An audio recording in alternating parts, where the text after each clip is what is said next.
Mm-mm. All right, I got my pop-up. Awesome. How you doing, everyone? What's up, YouTube? My name is Anthony. I'm sure you know me because you're on the channel. Joined with Jodi. Jodi, what's happening? It's all good today. So good. Yes. Excellent. So I'm super excited to chat. So we're trying something new today. So Jodi and I have known each other for, I want to say like 10 years now, which is a long time. And we've been, doing work in Vancouver, working in different industries, and then now moving into the same space. And Jodi and I had coffee lunch before the new year, and she was doing some really exciting stuff on teamwork. And so I thought kind of like invite her to the channel to just talk about what she's seeing and how things are going. And so I'm going to let Jodi do a lot of the heavy lifting today, but Jodi, I'm so excited to have you share with our people. And I'm here for whatever you need, but why don't we start off? Tell me, like, what are you seeing in the world? What are you seeing with your clients? What are you seeing with people, and what's going on?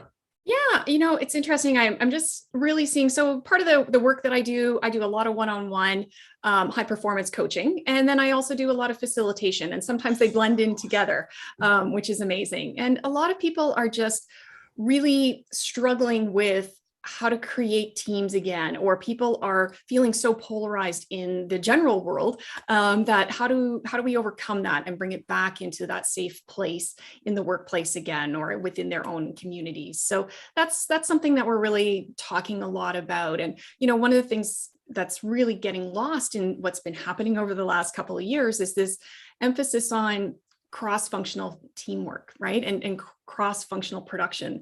And a lot of people, because they're in different locations or things have changed, that it's really has been decreasing. There was a recent Microsoft study that indicated it was 25% decrease in interaction cross-functionally.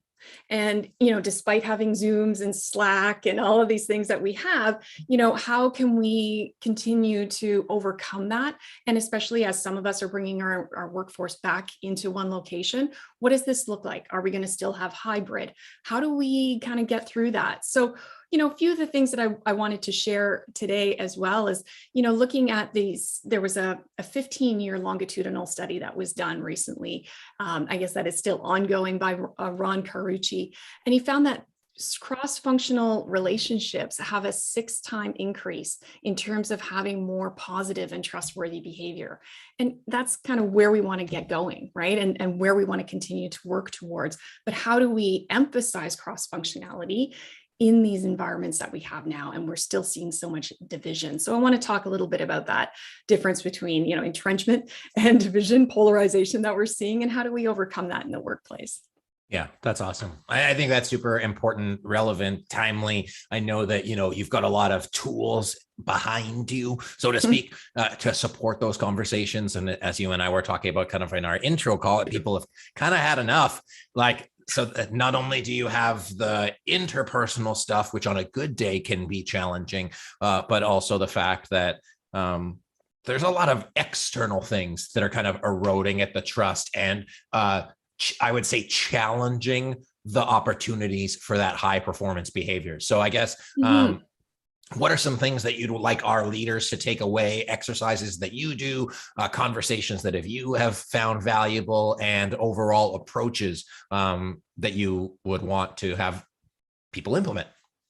Yeah, I think it's recognizing that these fault lines exist, right? Or that, be on the awareness for them in terms of these fault lines within the organization as well, right? Because that's where we're can start to see an increase in that negative conflict, right? Conflict is going to happen. Conflict can be healthy. Conflict can move us forward, but it's that negative kind that's, fragmenting our relationships and polarizing people, that we want to be looking for that and really being on the awareness for people have changed over the last few years. People have changed in the last 6 months, in the last 6 days, right? And recognizing that people are going to be different when they come back.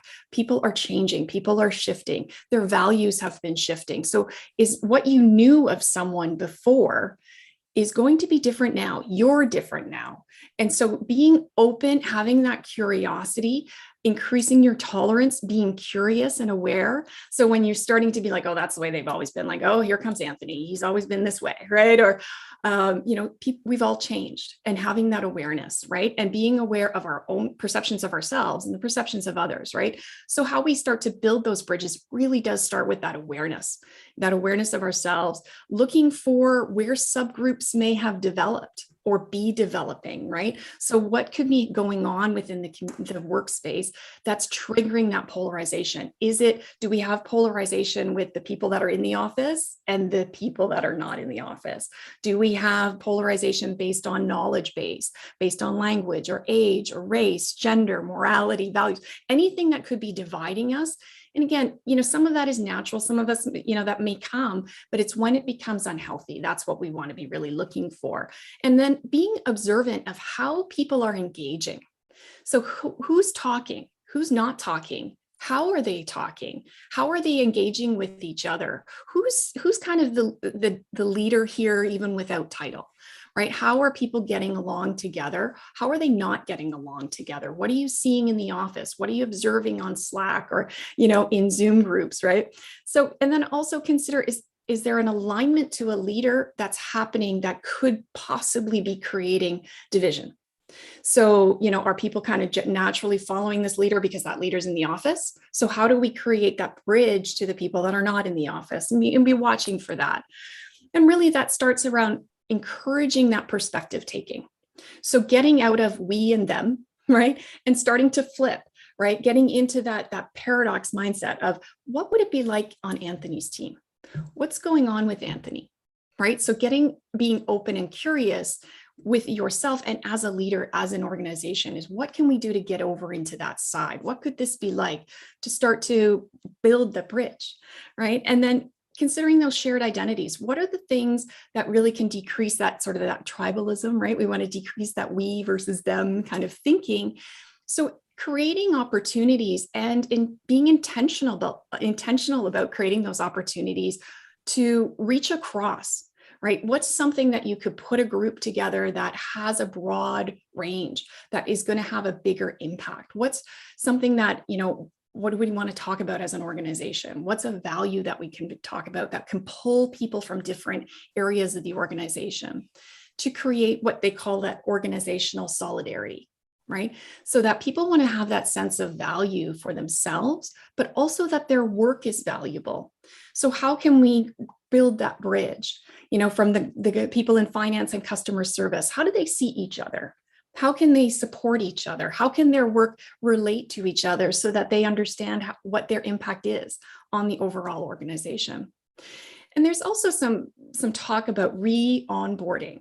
Now, people like me who are not in the HR field, I hate onboarding. I hate that term, but for expedited conversation today, how can we re-onboard people, right? Let's recalibrate. Have some conversations about that. Maybe, and this is the value of working with people like us, Anthony coming in and as an external facilitator, doing strategic planning is an amazing way to build bridge, right? That we start to understand how all of us fit together in these things, working with a facilitator like myself, doing high performance coaching, starting to understand each other a little bit different.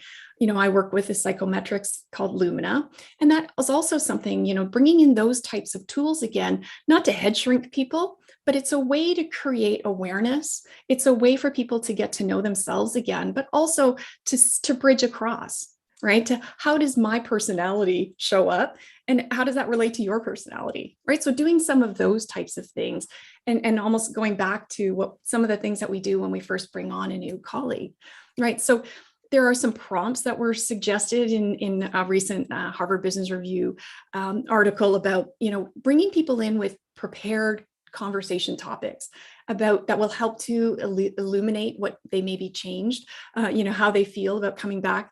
The most significant, one of the prompts is the most significant thing that's different about me since the pandemic, right? Having that awareness.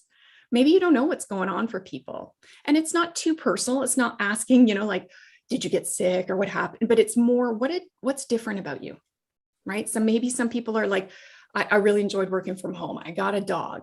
It's really important to me to work out. I really need to get outside in the sun, whatever it is that kind of comes forward. And that's a way for us to kind of get into somebody else's perspective. Having another prompt of the thing I'm most concerned about returning to work in our hybrid approach is what? What are you worried about? So maybe that's the people in the office are worried that, they're going to lose connection with the people that are at home. Or, the people at home are concerned, how do I maintain connection with leadership when I'm not in the office? So having those kinds of conversations can come up with some solutions for addressing those things. Another prompt is the thing I'm most concerned about returning to work in our hybrid approaches. Sorry, I just shared that one. Third one, sorry, I'm most excited about this team's ability to. So again, right, having that openness. What jazzes you again? What did you learn? Maybe your perceptions of the team have changed. Maybe, we were doing Friday afternoon virtual bingo, and I hope we don't lose that, right? Or, how do we kind of keep that going, right? So the help I need to be successful on this team is having that openness. And a lot of people have come forward with, I need to make sure that I maintain contact, right? I need to have a one-on-one 15-minute coffee break every 2 weeks. Having what is it you need to be able to be successful for you, and the contribution I feel I can make to your success is, right? So having that dialogue with someone else, right? So really coming down to inspiring leaders who can cooperate cross-functionally, right? They're modeling empathy. So it's not that sympathy, again, that modeling of empathy, right? So how can I connect with you? They're curious, right? What's driving this behavior? You may start to see things, and I'm seeing this with a couple of my clients right now. They're very concerned. They've noticed on social media, sometimes it creeps onto LinkedIn, right?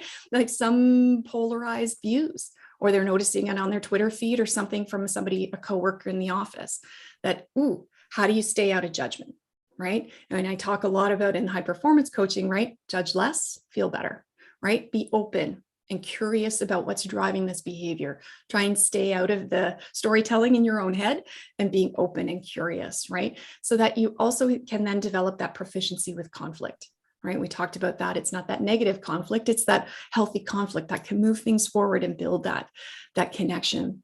And also having that abundance mindset, that it's not win-lose, that it's not us, them, that it's we, right? What are those things that we can connect to that are going to be global across the organization or across the team?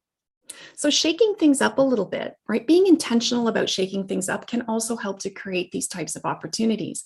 And that maybe that looks like job rotation, depending on the environment, project allocation, like so we just talked about, having some cross-functional teams intentionally that you're watching for areas to overcome where subgroups may have developed, start to break them up a little bit through intentional shaking things up.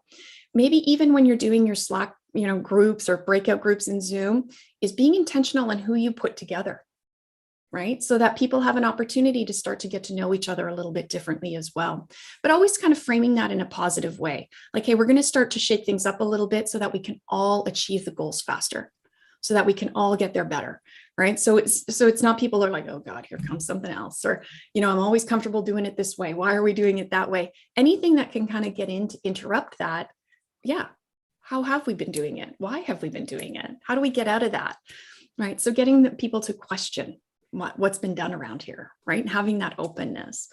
So, focusing on those shared goals and shared perspectives, right? So listening also very carefully for that negative competition, right? Healthy competition, right? We're all moving in the same direction, but it's that negative, so we don't want to necessarily vilify.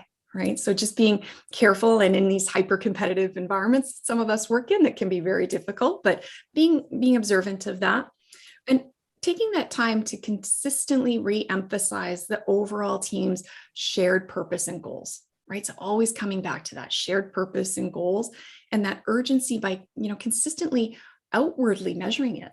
So you're sharing it. So that helps people to feel valued, that their work matters, that they're connected to something larger, because that's one of the reasons that people are moving on too, right? Is when we don't feel valued, we don't feel the connection there. And looking as well for who are those informal bridge builders.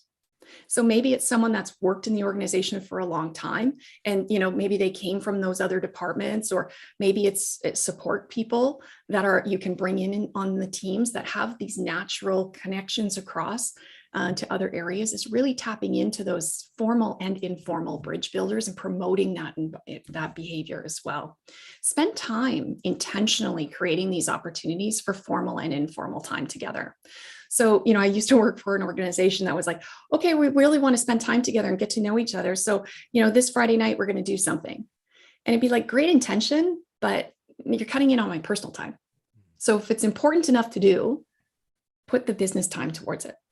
Right. So having a blend of those things, and I'm not saying you can't always, have big dinners and things like that during the middle of the day. Maybe you can, but it's having that blend and balance. And also so that it re-emphasizes for people, it's that important that we're going to invest work time towards this. It's not just talk, right? So, and experimenting that with what does it look like? What do you think is going on the other side of the desk or the other side of the company? Or what do you think's going on in that team when we're having conflict? That conflict can be a real opportunity to be curious, right? To reframe, to start to think about it a little bit differently. So that's sort of my Cole's Notes version for you that I show my Canadianisms there, but that's my Cole's Notes for you of trying to build some bridges. No, I love that. I think one of the big things I'm taking away from this, so one, it's a level set. So if people are sticking with hybrid, are people going back to work fully, level setting the communication, level setting the team, making sure that you're taking the time out. And you kind of ended on it, but it touched on it earlier, is having that explicit communication time, because that's the work. When you talk about like high performance leadership, which is like the area you play in, you need to be communicating all the time. And you need to make sure that there's trust, there's safety, there's clarity to help people understand where they need to go, what they need to work on. But you can't get there if you don't know where the person is at. So I love those prompts. Here's how I can contribute. Here's how I need. Here's the most significant change.